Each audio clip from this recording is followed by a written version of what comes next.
A Verdade sobre os Discos Voadores, capítulo 13. Os seres dos UFOs.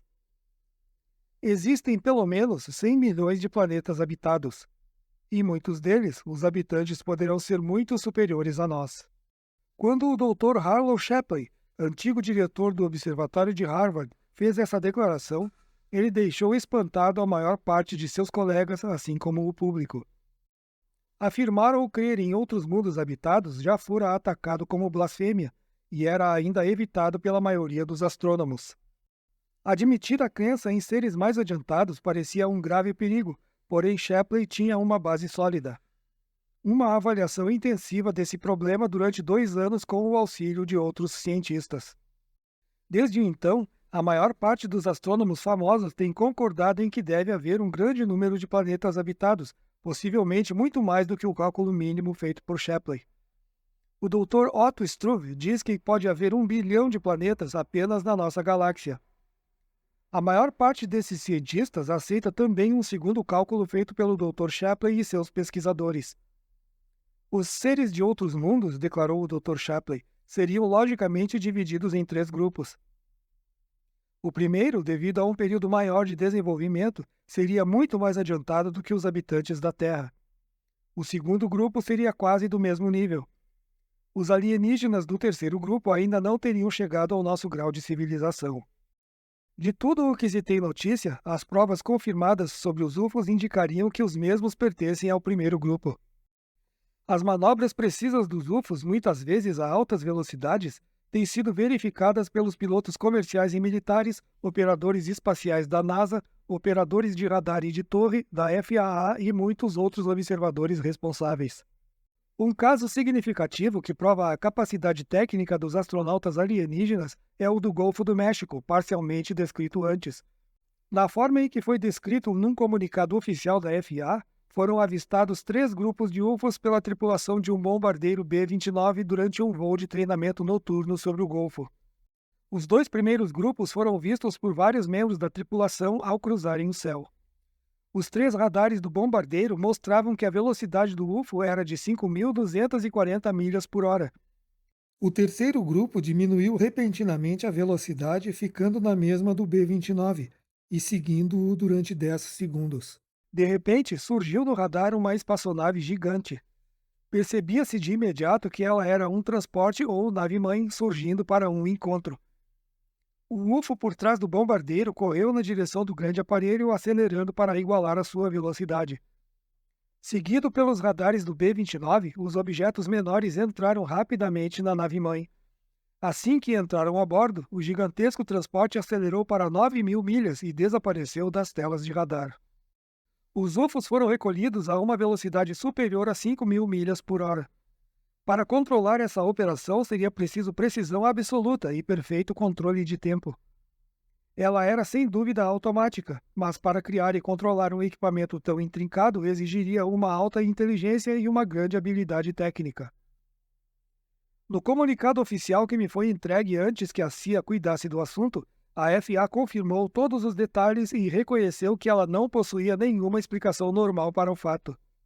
Para fabricar e manejar UFOs, especialmente as espaçonaves gigantescas, os alienígenas devem estar séculos na nossa frente. O gênio aeroespacial William Lear, após avistar um UFO em seu avião executivo, disse que eles deveriam estar milhares de anos mais adiantados. O documento da RAND sobre os UFOs concorda em que as civilizações mais antigas devem ser muito adiantadas. Até mesmo a FAA tem aceite a hipótese de que o homem tem um desenvolvimento médio e que algumas raças do espaço devem ter maior capacidade técnica. Declarado em uma publicação do QG em 27 de abril de 1949. Mas, quanto a saber qual seria a aparência dos visitantes alienígenas, existe pouco acordo entre os cientistas. Para aumentar a dúvida, existem desenhos humorísticos de estranhas criaturas do espaço e notícias nos jornais e na imprensa de possíveis contatos em terras distantes. A maior parte das histórias sobre os tripulantes dos UFOs são evidentes fraudes. Mas existem algumas notícias, dadas por indivíduos de boa reputação, que os pesquisadores não rejeitaram, embora isso não represente nenhuma prova. No dia 24 de maio de 1962, o governo argentino anunciou oficialmente que um UFO havia descido em La Pampa. Isto se deu após centenas de aparições em outras províncias, muitas confirmadas por policiais e autoridades locais. No caso de La Pampa, uma emissora do governo afirmou que testemunhas idôneas haviam visto um UFO em formato de disco perto de uma casa de campo. Dois seres, descritos como parecendo robôs, haviam saído do aparelho. Logo depois, os supostos robôs viram que estavam sendo observados. Fosse qual fosse a sua intenção inicial, eles desistiram e voltaram apressadamente para o UFO. O disco partiu rapidamente e desapareceu. Após uma investigação, um oficial da Força Aérea Argentina disse que ele havia confirmado a descida de um UFO, tendo o solo ficado queimado, formando um círculo de 18 pés onde ele tinha tocado o solo. Ele confirmou também que a testemunha do fato tinha ficado assustada por dois seres estranhos que se moviam como autômatos. Em várias notícias idênticas, foram descritos seres com aparência mecânica. A maior parte desses supostos encontros parecem ter sido invenções, porém não podemos excluir a hipótese de robôs. Dentro de pouco tempo, a NASA terá alguns notáveis robôs de exploração e uma raça adiantada do espaço poderia já estar usando tais aparelhos. Entretanto, existe uma outra possibilidade mais perturbadora. Se qualquer dessas notícias sobre robôs for correta, as testemunhas podem ter visto uma raça especial de exploradores do espaço, idêntica ao temível Cyborg, que a NASA está estudando para usar em longas viagens. O Cyborg, organismo cibernético, é o objetivo de um programa contratado pela NASA em que, utilizando modificadores mentais de origem química e cirúrgica, alguns futuros astronautas seriam transformados em semi-robôs. Porém, esse plano fantástico sofre grande oposição por parte de certos médicos e cientistas, entre eles o Dr. Toby Friedman, da North American Aviation. Essa têmpera cirúrgica, diz o Dr. Friedman, produziria um ser estranho que executa a sua missão espacial pela troca da maior parte de seus sistemas fisiológicos por outros eletrônicos, cuja boca é fechada, os pulmões parados, os resíduos orgânicos reaproveitados no próprio corpo, as vias nervosas cortadas em parte e todas as suas emoções barradas. Ele ficaria tão mudado que nunca mais se reuniria à humanidade. Tais astronautas de ciclo fechado seriam uma equiparação do homem com a máquina. As unidades artificiais substituiriam os seus corações e a maior parte dos órgãos principais. Eles não precisariam de alimento e nem água. Teriam fornecedores de energia embutidos. Até mesmo os seus cérebros poderiam ser substituídos. O ciborgue, um semi-robô sem emoções, seria usado em longas viagens que poderiam esgotar um astronauta normal. Não há dúvida de que isso pode ser feito por nós ou por uma raça alienígena. Os alienígenas podem até mesmo ter ultrapassado o ciborgue com algum monstro biológico mecânico. Se algum desses semi-robôs descesse na Terra, eles não só provocariam pânico, como também poderiam ser tomados por representantes típicos de sua raça, que poderia ser um humanoide. Do mesmo modo, nossos ciborgues poderiam assustar os seres de aparência humana em outro planeta. Em lugar do ciborgue, o Dr. Friedman e seus colegas sugeriram o Optiman, um super-homem criado por uma aceleração de suas funções. A sua aparência externa seria normal, explica o Dr. Friedman. Porém, ele seria adaptado às necessidades de oxigênio como um guia do Himalaia e à resistência ao calor como um faquir que anda sobre brasas.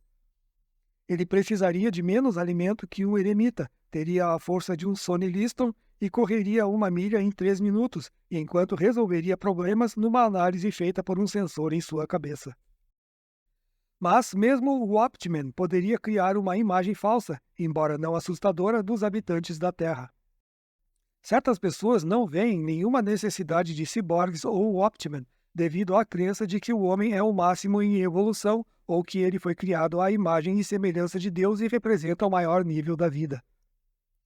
Como consequência disso, um ser ereto, com 2 braços, 2 pernas e outras partes típicas do Homo sapiens, são com frequência mencionadas como sendo o máximo em desenvolvimento, juntamente com 2 olhos para a visão binocular, 2 ouvidos para a audição biauricular, a disposição eficiente dos dedos e polegares e o amplo campo da imaginação e mente humanas.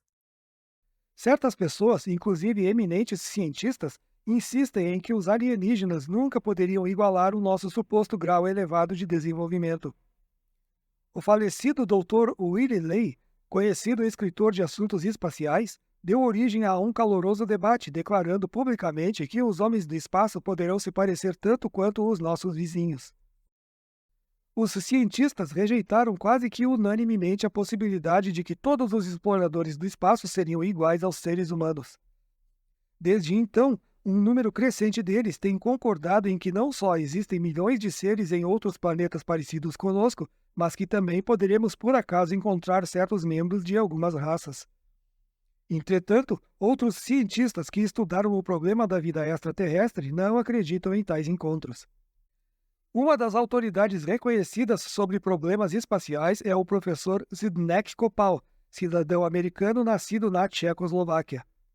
O professor Kopal era um assistente de pesquisa da Universidade de Harvard de 1940 a 1946, professor adjunto do Massachusetts Institute of Technology de 1947 a 1951 e depois disso professor de astronomia na Universidade de Manchester, na Inglaterra. Nos últimos 10 anos, ele foi membro da Comissão Planetária Lunar da Junta Espacial Nacional dos Estados Unidos, desempenhando um papel importante nos preparativos para as primeiras descidas na Lua. Assim como Shapley, Melvin Calvin e outros famosos cientistas, o Dr. Kopal concorda plenamente em que deve haver um grande número de planetas habitados. Em um livro recente, Man and His Universe, O Homem e Seu Universo, ele debate este e outros aspectos fascinantes da exploração espacial e o problema da vida em outro planeta. O Dr. Kopal esclarece, entretanto, que embora hajam outros mundos com o mesmo grau de desenvolvimento do nosso, talvez nunca encontremos os seres de tais civilizações. Em nossa galáxia, escreve ele, poderemos encontrar uma amostra da vida planetária em todas as etapas da evolução, desde milhões de anos atrás até milhões de anos mais adiantados do que nós. 1.000 ou 10.000 anos de diferença evolutiva não é nada dentro da escala cósmica. Não é provável, diz o Dr. Kopal, que encontremos uma civilização idêntica à nossa, com a qual pudéssemos ter um entendimento intelectual. Já que nada ganharíamos no contato com uma civilização muito adiantada, ou de outra mais atrasada do que a nossa, não haveria motivo para tentar tal encontro. Mas o que aconteceria se fôssemos visitados por seres extraterrestres de inteligência suficiente para descobrir a nossa existência? As possibilidades são, de acordo com o Dr. Kopal, de que poderemos ir parar em seus tubos de ensaio ou outros aparelhos feitos para nos estudar como nós fazemos com os insetos ou cobaias. Talvez eles também não liguem para nós, mas nesse caso, por que teriam feito uma viagem tão grande pelo espaço para nos visitar? Assim como Hibbs, Gould e outros eminentes cientistas, o Dr. Kopal salienta a existência de um possível perigo no encontro com uma raça superior. Já foi amplamente demonstrado que o impacto de uma civilização mais adiantada sobre uma menos adiantada produz mais perigo do que vantagens para a parte fraca. A história humana está cheia de exemplos de brutalidade e de tais encontros, como, por exemplo, a colonização europeia da América e de outras partes do mundo durante os séculos XVI e XIX. O Dr. Kopal e outros cientistas são muito sinceros em suas advertências porque estão convencidos de que poderíamos estar em grave perigo. Porém, existem certas informações importantes que eles talvez já saibam. Uma prova de que seres tecnicamente superiores já visitaram nosso planeta sem atacar os habitantes da Terra. Existem 3 setores dessa notável prova, todas indicando que alienígenas visitaram e exploraram o nosso mundo há muito tempo atrás. Fiquei sabendo da primeira parte dessa prova através do Escritório de Pesquisa Naval em um debate confidencial com um capitão da Marinha e um comandante. Desde essa época, esse documento minucioso foi confirmado pelo Serviço Hidrográfico da Marinha. No primeiro quartel do século XVI, um oficial da Marinha Turca, almirante Piri Reis, adquiriu um mapa usado por Cristóvão Colombo em sua viagem de 1492 até a América. Em 1513, esse almirante criou um mapa mundi baseado no mapa de Colombo e nos mapas gregos que datam do tempo de Alexandre o Grande. Evidentemente, o significado do mapa de Colombo não foi percebido por todos. Após a morte do almirante, ele ficou quase esquecido. Em 1933, um oficial da Marinha Turca, intrigado por certos aspectos do mapa mundi de Piri Reis, apresentou uma cópia do mesmo e também outra do mapa de Colombo ao Serviço Hidrográfico da Marinha Americana. A fim de obter uma opinião de peritos, o engenheiro-chefe fez os mapas serem examinados por um capitão aposentado, A. Mallory, autoridade em mapas antigos e que havia anteriormente auxiliado o Serviço Hidrográfico. O capitão Mallory, percebendo a importância da descoberta, instou para que a Marinha fizesse um estudo completo. Após um exame demorado e testes técnicos, os engenheiros do Serviço Hidrográfico, auxiliados por Mallory, chegaram à seguinte conclusão surpreendente. Em sua viagem à América, Colombo possuía um mapa mostrando partes da costa da América do Sul, inclusive a Antártica. O mapa original remonta a pelo menos 5.000 anos, talvez ainda mais. Para fazer mapas assim tão assombrosamente exatos, teria sido necessário um reconhecimento aéreo e cartógrafos altamente habilitados. Uma parte do litoral mostrado no mapa de Piri Reis foi encoberto sob o gelo durante séculos. A fim de confirmar o perfil do litoral, a Marinha conseguiu a ajuda de um perito em sondagens sísmicas, o pastor Daniel Linehan, diretor do Observatório Weston do Boston College. Após exaustivas sondagens através do gelo profundo, o sismólogo descobriu que o perfil da costa era idêntico aos do mapa de Piri Reis. Isso provou que o mapa original foi feito mais de 20 séculos antes, quando a Terra não estava coberta de gelo. Mais tarde, o mapa de Piri Reis foi comparado com fotos tiradas pelos satélites da NASA. Ambos mostraram o mesmo efeito produzido pela curvatura da Terra, ou seja, a distorção das regiões mais afastadas do centro. Só era possível uma explicação. O antigo mapa no qual foi baseado o mapa de Piri Reis tinha sido feito com fotos tiradas de uma altitude muito grande, mais ou menos igual à do satélite. Aquele reconhecimento aéreo tinha sido feito por uma espaçonave alienígena ou por um aparelho feito por alguma civilização adiantada da Terra que depois desapareceu sem deixar vestígios. Ao debater o mapa de Piri Reis com 2 oficiais da pesquisa naval, eu aventei a hipótese de uma extinta civilização terrestre. Isso é impossível, disse o capitão. Mesmo os nossos melhores aviões hoje em dia não podem chegar àquela altura. Por isso, eles deveriam ter pelo menos uma iniciação em voos espaciais. Para construir e manter espaçonaves mesmo pequenas e satélites, seria preciso uma grande indústria. Deveriam ter também outras indústrias, como as nossas atuais. Porém, nunca encontramos nenhum vestígio de tais fábricas, destilarias ou laboratórios. Um equipamento industrial moderno nunca existiu. Nessas circunstâncias, o reconhecimento aéreo por uma espaçonave alienígena parece ser a única explicação verdadeira. A segunda parte da prova acha-se na análise dos UFOs feita pela Academia da Força Aérea em 1968. Embora as antigas lendas sirvam de base para os debates da FA, os analistas têm motivos de sobra para estudar esse material. Existe uma curiosa semelhança nas chamadas lendas, embora os países de onde elas se originaram, na Europa e na Ásia, tenham pouco ou nenhum contato entre si. A avaliação feita pela academia salienta que, nesses tempos recuados, os observadores não estavam preparados para descrever com precisão qualquer assunto técnico. Aos antigos observadores faltava não só a terminologia necessária para descrever aparelhos complexos, tais como os helicópteros atuais, como também lhes faltavam os conceitos necessários para entender a verdadeira natureza de tais coisas como televisão, espaçonaves, foguetes, armas nucleares e efeitos da radiação. Para alguns, o conceito tecnológico mais avançado era um carro de guerra com lâminas de faca presas às rodas. Após esse comentário sobre possíveis mal-entendidos, a análise da FA continua. Apesar disso, comecemos com uma história intrigante de uma das crônicas mais antigas da Índia, o livro de Dzian, lendas que foram por último reunidas em forma de manuscrito quando o homem aprendeu a escrever. Uma das histórias é a de um pequeno grupo de seres que se supõe chegaram à Terra há muitos milhares de anos em um aparelho metálico que girou várias vezes em torno da Terra antes de descer.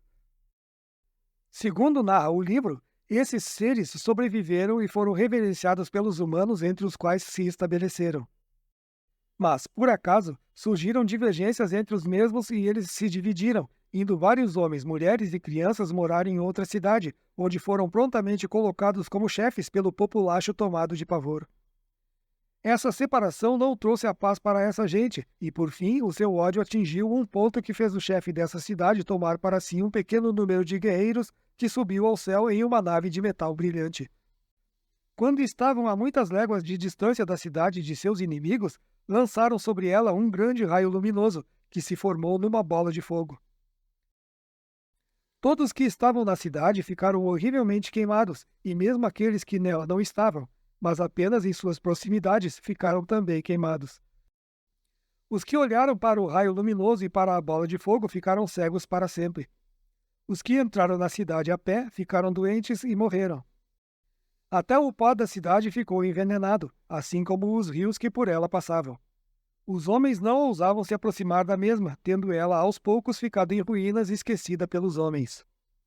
Quando o chefe viu o que ele tinha feito ao seu próprio povo, recolheu-se em seu palácio e recusou-se a ver qualquer pessoa.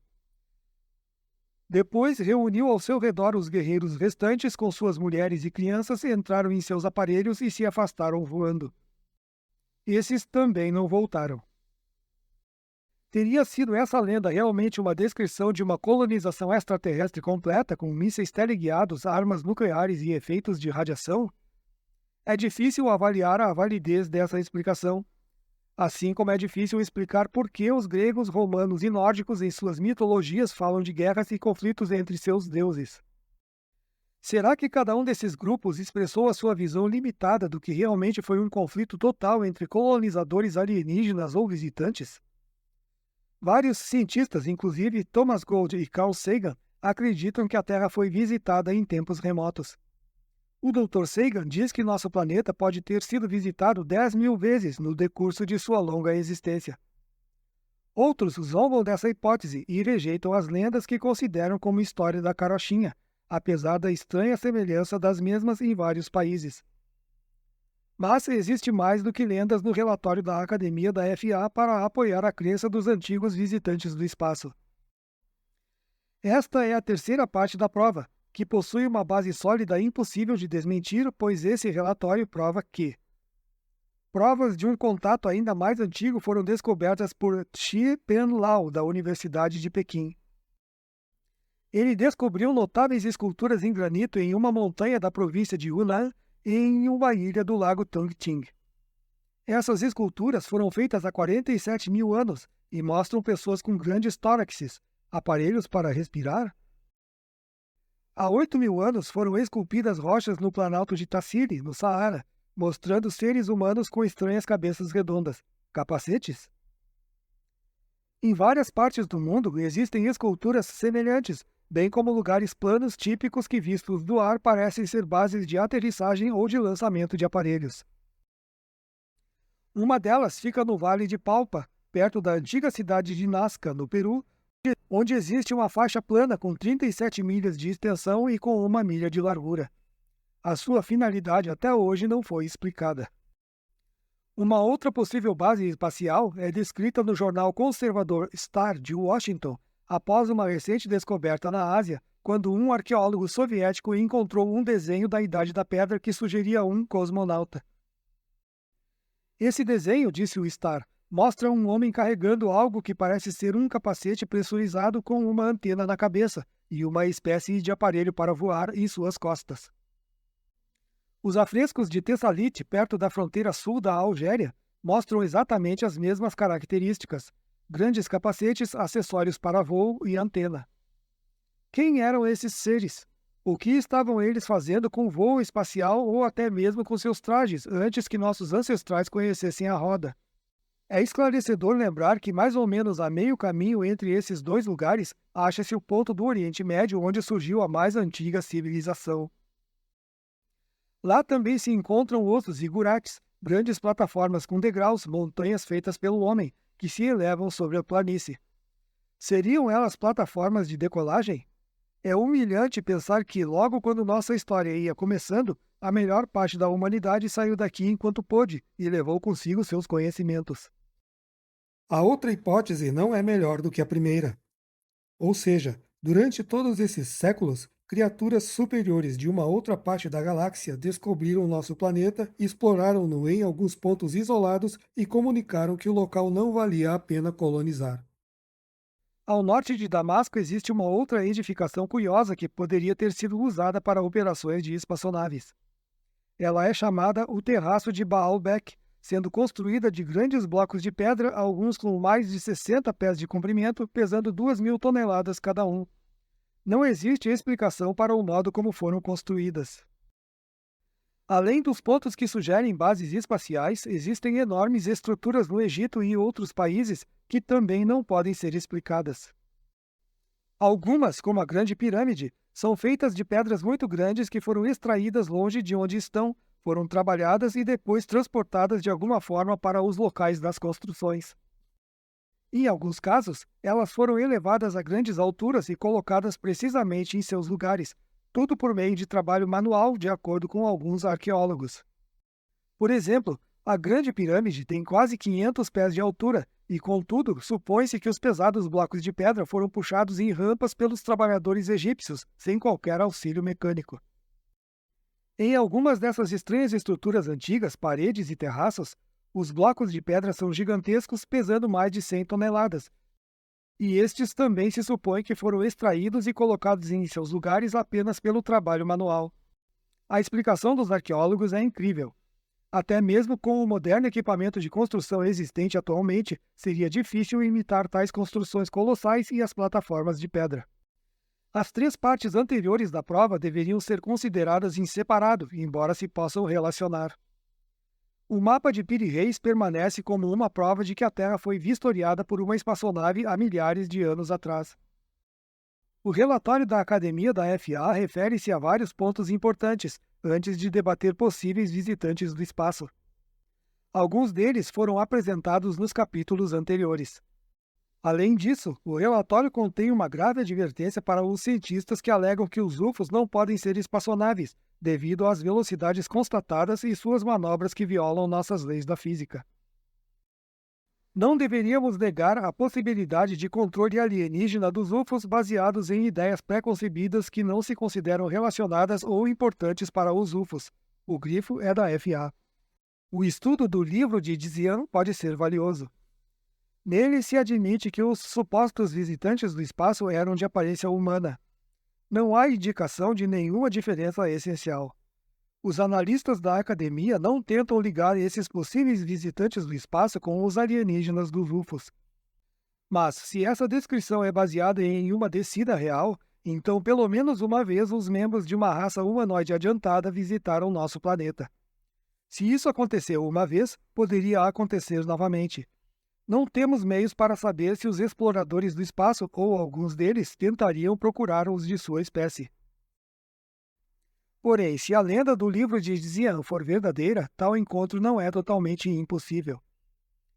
Os edifícios misteriosos, os monumentos e as ruínas que datam de tempos remotos não são prova de antigos visitantes do espaço. Mas esta resposta não pode ser assim tão descuidadamente rejeitada, pois, até agora, nenhuma outra explicação resiste a uma análise técnica perfeita. Além das antigas lendas, a avaliação da FA cita provas nos últimos séculos. Muitas aparições comprovadas ocorreram durante toda a Idade Média, declara um comunicado. Em Lyon, na França, 3 homens e uma mulher que teriam descido de uma espaçonave foram capturados por uma multidão e mortos. Dessa frase, 3 homens e uma mulher, os analistas evidentemente têm motivos para crer que os supostos seres eram muito parecidos com os humanos. Muita gente naturalmente recusa aceitar as notícias antigas. Mas a academia, em sua análise, contém descrições oficiais de ações de UFOs durante o atual reconhecimento, que não podem ser rejeitadas. O seguinte caso inclui a aparição de 2 seres alienígenas. Aqueles que já conhecem esse caso famoso podem encontrar algo de interesse na confirmação da FA. Nós examinaremos um desses casos agora.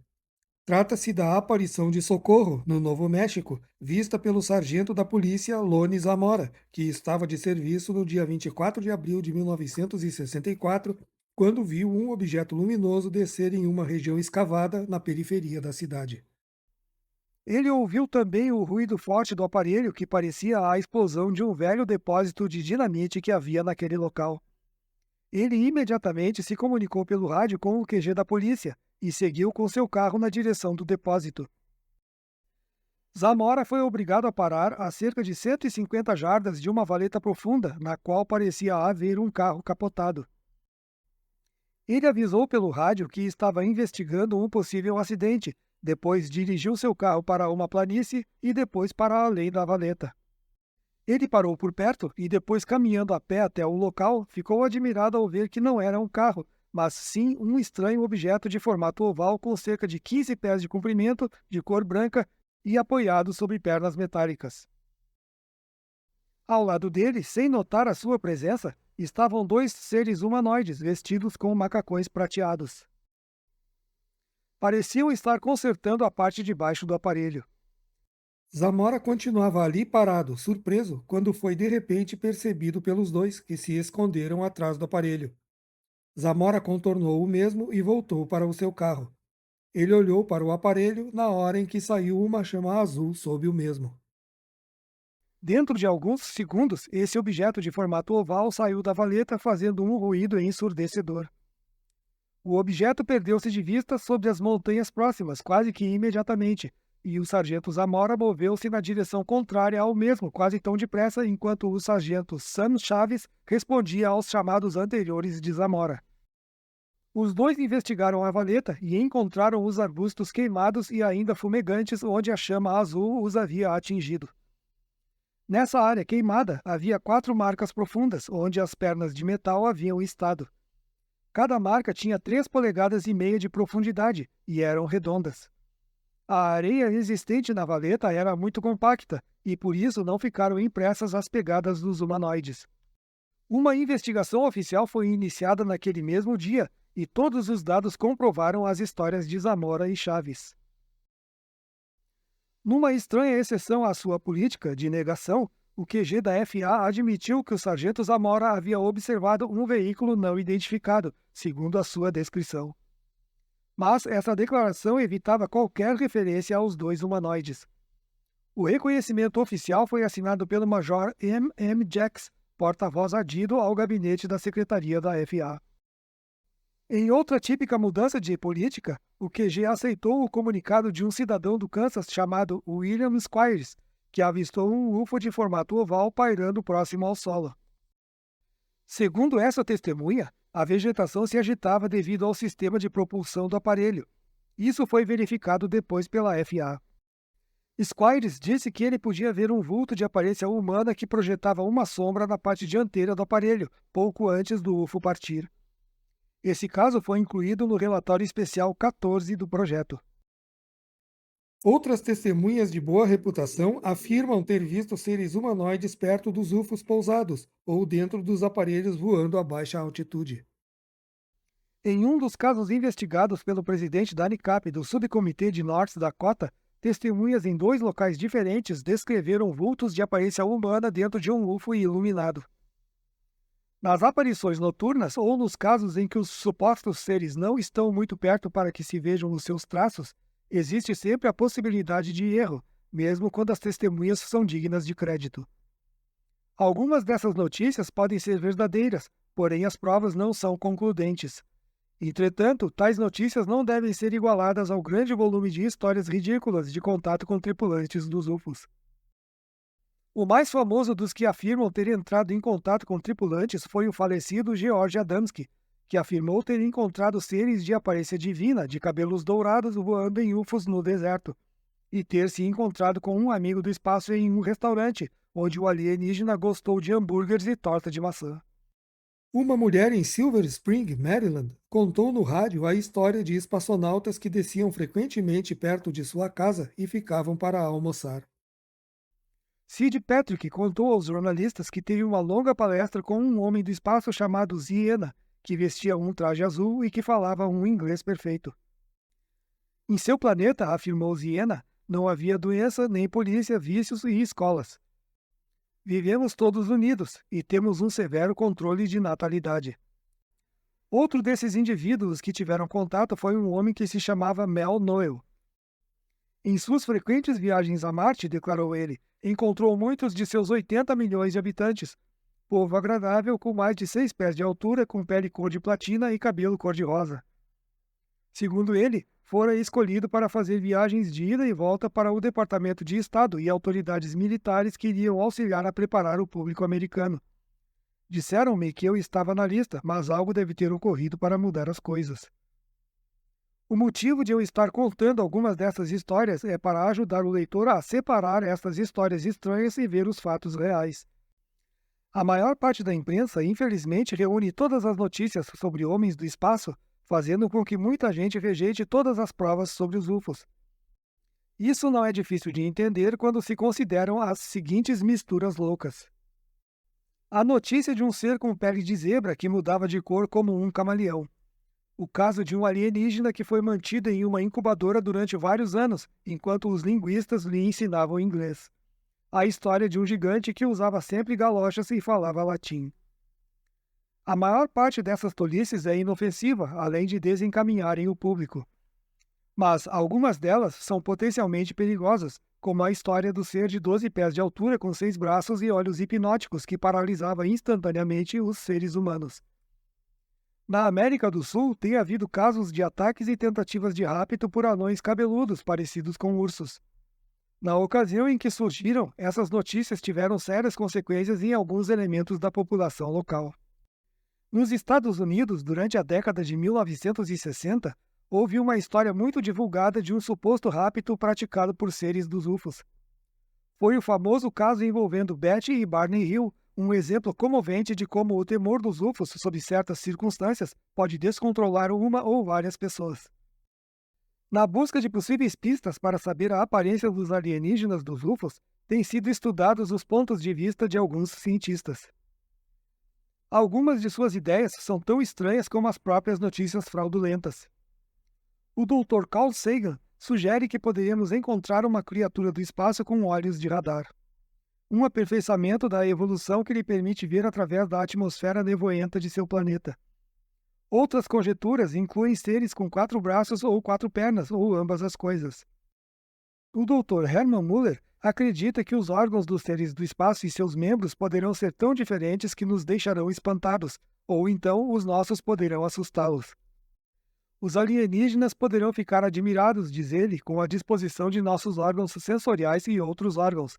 Eles poderiam ser tão diferentes e variados. O Dr. Richard S. Young, exobiólogo da NASA, fez uma relação das 7 fases da evolução que poderemos encontrar.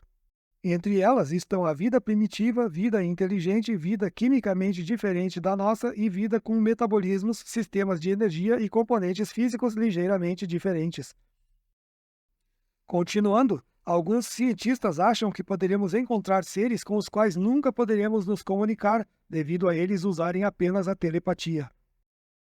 Além da aparência física dos alienígenas, os cientistas têm conjeturado sobre os motivos intrigantes que poderíamos encontrar nessas ações dos seres adiantados.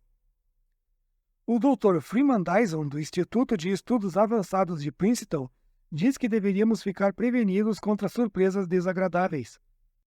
Poderíamos encontrar seres com sabedoria e serenidade, ou então uma raça com impulsos criminosos. O professor Jeremias Bernstein, do Instituto Stevens de Tecnologia, diz que é ingenuidade esperar que a vida extraterrestre seja benigna. Utilizando o nosso mundo como exemplo, ele afirma: quanto mais tecnológica se torna a nossa civilização, em certos aspectos ela fica pior. Poder-se-ia imaginar civilizações terríveis com alto grau de tecnologia. As conjecturas e a meditação sobre o assunto são quase infinitas. Mas o que contribui mais para piorar a coisa é a ignorância a respeito dos seres espaciais, ignorância perigosa quando se refere aos alienígenas dos UFOs. Em compensação, os seres dos UFOs devem ter obtido um grande volume de informações sobre os seres humanos durante o seu longo reconhecimento. Na Conferência Militar de 1965 sobre comunicação com extraterrestres, vários dos cientistas presentes debateram essa possibilidade. O Dr. William O. Davis antigo físico da FA que esteve relacionado com um problema de UFOs, estava convencido que os visitantes do espaço aprenderiam nossos idiomas antes de realizarem contatos reais. A essa altura, os alienígenas devem nos conhecer através da televisão e dos programas de rádio, e também como reagimos a diferentes situações. Não temos ideia de como eles interpretam isso, pois eles poderiam ficar bem confundidos com o nosso mundo.